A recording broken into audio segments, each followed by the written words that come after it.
Hi everybody, David Nour. Want to welcome you back to another Periscope.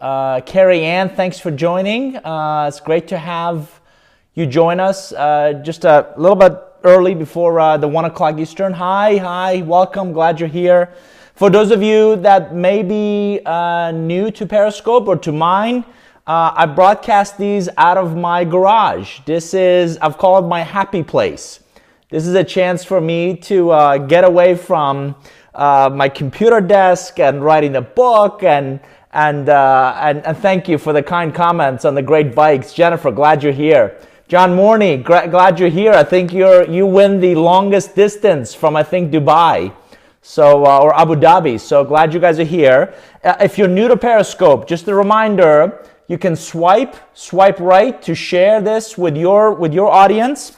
Also, as I share interesting ideas, you can tap your screen to give hearts, and that gives me a chance to gauge, topics that are particularly of interest to you.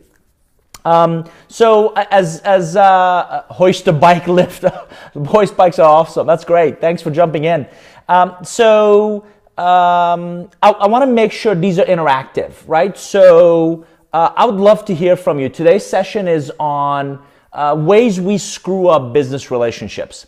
I certainly have a few that I want to share with you, but I'd love to hear, how have you seen, what have you experienced in people who screw up business relationships, maybe with you in the past? What have they done to either get off on the wrong foot or just ruin what promises to be a great one out of the gate? So while you're thinking about that, I'm passionate about motorcycles. Let me just share with you some of the ways that you could get in trouble on a motorcycle, right? So obviously, if you don't wear one of these, and it's amazing, I've been to places where they don't actually wear a helmet, and I'm always curious, is your skull somehow stronger than mine? So that's a really dumb way to get hurt around a motorcycle. Here's another idea. In a car, you have a cage. On a bike, you're very exposed. So this is a chest plate, and you wear it under the jacket, and it keeps you out of trouble. Here's another interesting device.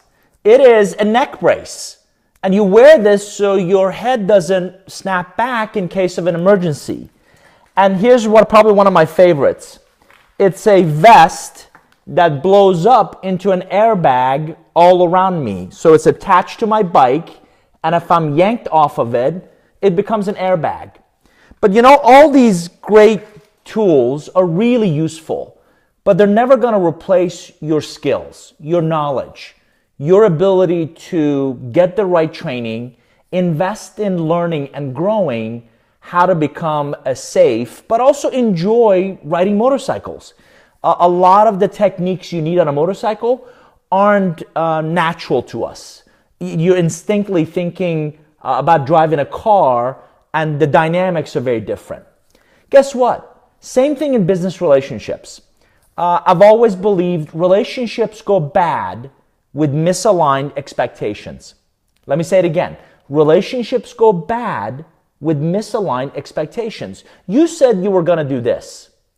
This is what I experienced. If they're not aligned, that gap becomes a problem, becomes where you and I struggle to see eye to eye. So I've just captured, here are 5 ways. I'm sure we can come up with more, and I'd love for you to share, again, ways that people have maybe screwed up relationships with you. So think about, and thank you for the lapel mic. Nat, I appreciate it. I'm trying to upgrade. You also have noticed the camera is a little more stable, so I'm slowly adding tools to make these periscopes hopefully a little more valuable, a little more enjoyable, if you will. So here's some ways. Here are 5 ways we screw up business relationships, right? You ready? Number 1 is indifferent. If you're slow to respond, if you're slow to reply, if somebody sends you an email or calls you and you don't return that call for a week or 2 later, guess what? You're sending a message that you're really not that much of a priority. And guess what? We're all busy. We're all being pulled in a lot of different directions. So if a relationship is important to you, you have to find ways to make time for it, right? And that's one of the challenges is we try to take on too much. We try to, we commit to something in a coffee meeting without realizing how much we have on our plates. So commit to less, but make sure you're more intentional about the relationships you invest in and about the commitments that you make. That's number one way to avoid screwing up business relationships, right? Number one. Number two, obviously, if you lie, if you cheat, I have two young kids, and we've often talked about, is that a white lie? Is that a little lie? Guess what? In business relationships, it doesn't matter. If you're not being authentic, if you're not being real, if you're not being yourself, I would submit most people have a BS radar, and they sense that.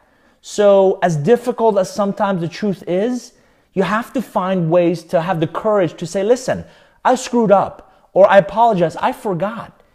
It's not that you make a mistake. If you don't make a mistake, you're not human. Most people are looking for your behavior after you make a mistake, right? Did you try to cover it up, or did you own up to it and say, listen, I screwed up, I apologize, let me now find a way to fix it. So again, for those of you who just joined us, we're talking about 5 ways you can screw up business relationships. One was being indifferent, right? Not really, excited about responding or being responsive. The second one is either lie, cheat, be unethical, or not authentic, if you will. The third one is really poor quality.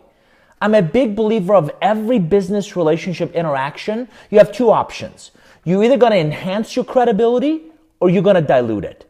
If that conversation, if that coffee meeting, if that visit is unequivocally your best, you're going to enhance your repute. You're going to enhance the perception they have of working with you, of wanting to deal with you, of hiring you, of whatever the case may be. So make sure every interaction is your best. And if that quality interaction isn't your best, if you're not prepared, if you don't add value in that interaction, you're going to soon start to see them not be as responsive to you, not return your calls and emails. So again, I'd love to hear from you. Again, if you're have examples of how you've seen relationships go bad, I'd love for you to share those or just tweet them as we go. So indifferent, lie or cheat, poor quality. The fourth one is blame game. Have you seen people do this? It happens in technology all the time. No, it's not the software, it's the hardware. No, it's not the hardware, it's the networking. No. It's not the networking, it's the security and facilities. It doesn't matter. Most people don't want to see you point fingers at somebody else. As a matter of fact, I think they're pleasantly surprised when people step up and say, listen, it doesn't matter what happened. Let's find a way to solve it. Let's find a way to move forward. Let's find a way to get this issue resolved. So I have 0 clients, 0 executives that get that excited about the blame game. So make sure you don't do that with your relationships, because that's the fastest way, again, to decline them, to decline their value. So indifferent, lie or cheat, poor quality, blame game. Last one is political jockeying. I love this. Sometimes people can't move forward. It's exactly right. And we'll talk about that in a second as well. And sometimes they just need time. They need distance.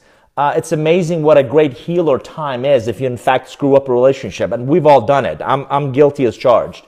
But this last one about political jockeying or backstabbing, you see it all the time. Some people believe the only way they can win is if somebody else loses. Only way I can get ahead, only way I can get that deal, only way I can get that job, only way I can get ahead is if I kind of drag somebody else down. And that's the fastest way, in my experience, to screw up a relationship. You may win that short-term transaction, but you're not going to win the long-term game. You're not going to win that long-term value of that relationship. So those have been just 5. Again, 5 ways to screw up business relationships, right? Being indifferent, not being responsive, not having a sense of urgency in connecting, engaging people. 2 is lie or cheat. 3 is poor quality. People actually look shocked when you step up and own the mistake. Don't they though? They're pleasantly surprised that you said, hey, listen, I screwed up, which is the third one, right? Poor quality.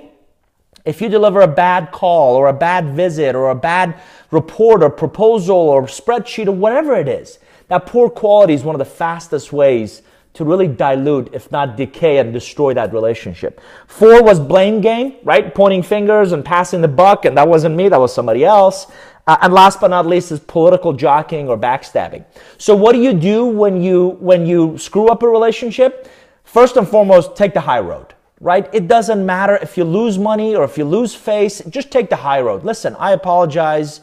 It doesn't matter what happened. We screwed up. I'd like a chance. I would be grateful for an opportunity to make up for it, to fix it. And this is also where humility goes a long way. So being humble, listen, we screwed up, let me fix it. The second one is, I think somebody else mentioned time. Time is a great healer. Let me fix it. I still want to touch base with value add, but I'm not in their grill. I'm not in their face. I'm not pushing myself onto them. That gives people some distance to kind of calm down, to kind of not necessarily forget about, but diminish the impact of that mistake. The third thing I do is add value. If you stay in touch with not hi, how are you, what's going on, but if you add value, saw this article, here's an event that might be of value to you. I think those are some of the ways that you can heal, in essence, a relationship. So again, I want to keep these short. I want to make sure I add value to these. I hope you keep coming back.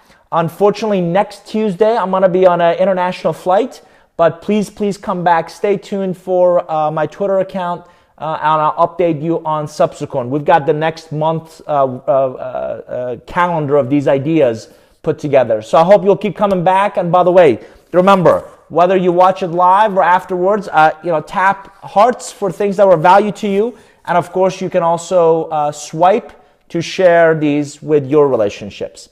Thanks, everybody. Thanks for being here, and make it a great rest of the week. All the best. Bye-bye.